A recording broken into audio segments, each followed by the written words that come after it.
got home for shopping for the Sabbath to find out that my customer, John Hagan, who's been battling stage 4 cancer, has passed away. I'm having a lot of trouble with it, which is like,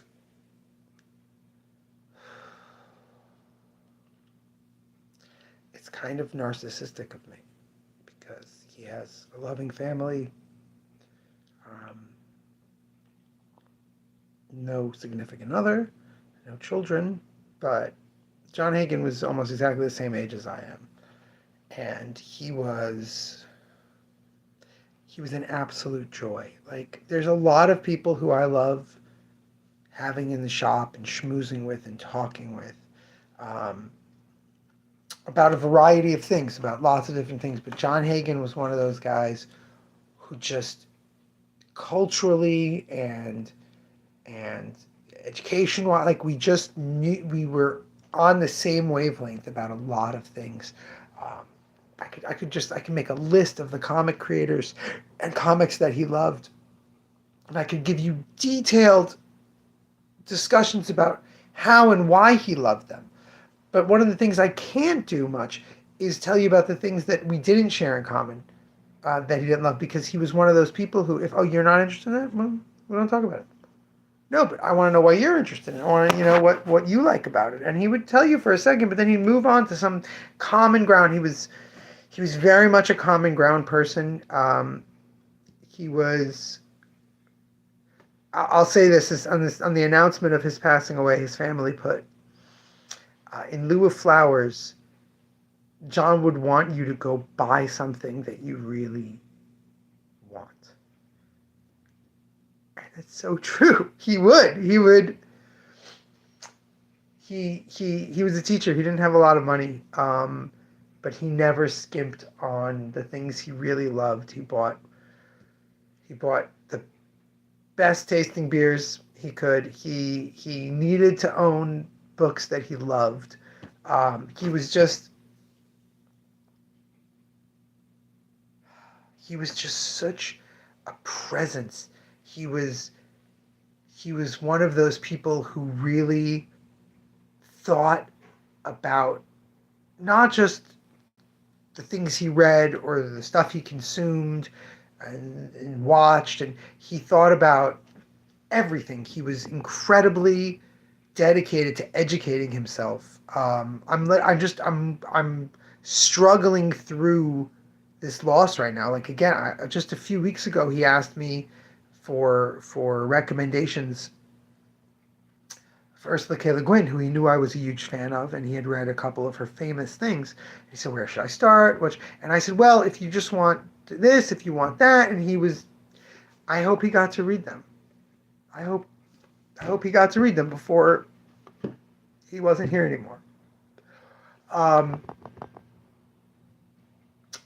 I there's a joy in me which is crazy. I feel absolutely crazy right now because I have this prideful moment and this thought in my head about how much he loved the store.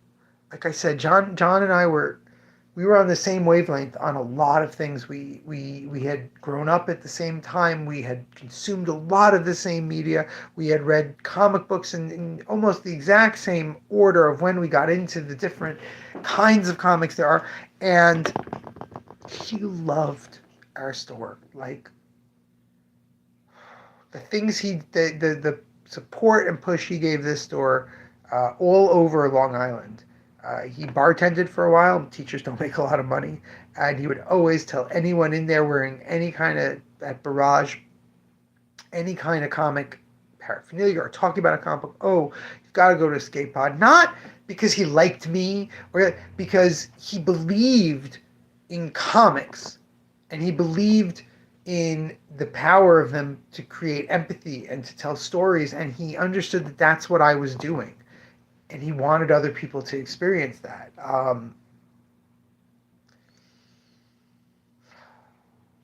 I don't have many customers who I think, feel this absolutely gutted about. John Hagan was, he was just, he, as a human being, just his general demeanor. Like, almost any customer of mine who I've known for years, if I found out they passed away, I would be very sad. But with John Hagan was, he was like a dream customer. Someone comes in and they love the things you love, and the things that they haven't heard of that you love. They're always willing to give it a shot, and they're willing to discuss with you what they liked and didn't like about it. If another customer was buying a creator he loved, you go, "Hey, what's your favorite Brubaker Phillips?"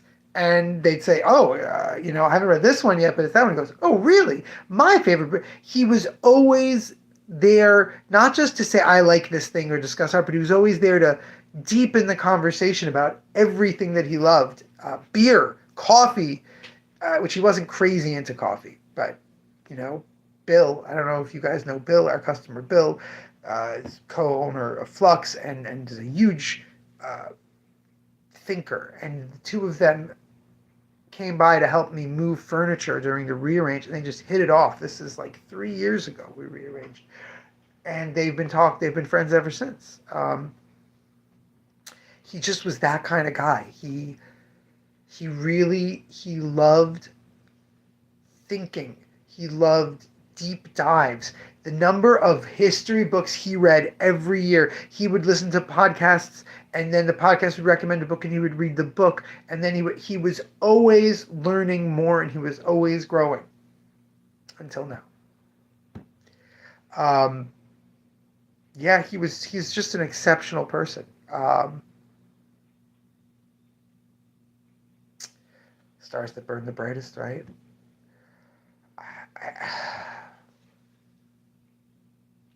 Anyway, John Hagan, you might not have ever heard of him, you might not have ever met him, but what he wanted more than anything in the world was for more people to work on their intellectual growth.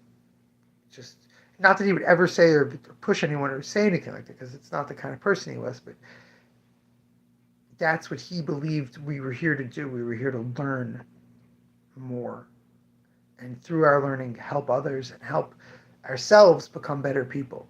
And I just wanted to say that if it matters to you in any way that it matters to me that we lost this person, that the world is one exceptional star less in the sky, do something for yourself, because he was very much a believer in enjoying this world. He was a huge believer in that.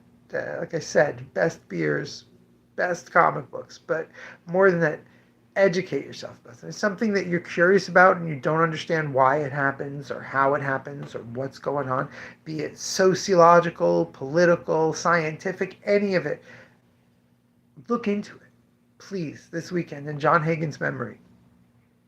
Learn about something. God, he was really something. That's really what I can. I need to talk about it. Unfortunately, I have this live stream, so y'all have to suffer through it with me. But yeah, please, if you care at all, care a little bit more. Find a thing that you're curious about, a thing that you want to know more about, and look into it, okay? All right. I am gotta finish cooking and cleaning for the Sabbath. I gotta feel these emotions and process them. Sunday we've got a big event. Erica Henderson. John loved Erica Henderson. He signed up for Dracula Mofo the second I announced it. He was like, well, I'm getting one of those. Alex Campy and Erica Henderson? Yes. He loves Squirrel Girl. All right. So yeah, look into some, improve your knowledge base and enjoy yourself, please. For John Hagan. For yourself, actually, John would say. Do it for yourself. And until next time, remember, damn it, babies, you gotta be kind.